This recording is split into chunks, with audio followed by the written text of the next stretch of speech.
e kanë trajnuar krye kriminalin dhe krye terroristin Milan Radojčić.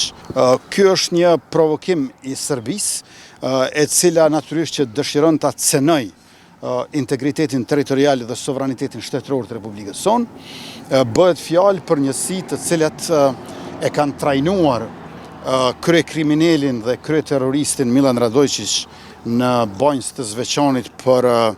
vrasjen e policit të Kosovës, herojt Afrim Bunjaku, por në të njëjtën kohë tregon edhe pafuqinë e tyre. Sepse në Kosovë më nuk ka struktura ilegale të cilët mund ta cenojnë stabilitetin institucional, integritetin territorial, sovranitetin shtetëror, paqen dhe sigurinë për gjithë. Dhe nga kjo pafuqi e tyre që të bëjnë diçka brenda Kosovës, ta s'kan shkuar aty rrotull kufirit edhe përpiqen që të demonstrojnë forcën. Është provokim, ne për këtë i kemi shkruar faktorëve ndërkombëtar, do ta kem një adresim edhe në mbledhjen e Qeverisë së Republikës Kosovës, e cila mbahet sot dhe ku i kemi afër 20 pika për t'i diskutuar dhe shqyrtuar e miratuar,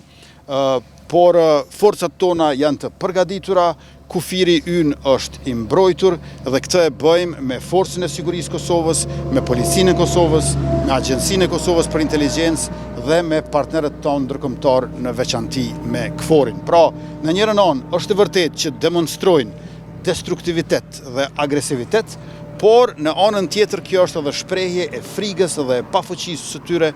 që Republika e Kosovës është më e fortë se kur, më e përparuar se kur dhe nuk mund të na ndalin pavarësisht se çfarë planesh kanë apo çfarë dëshirash nuk ju treten ende.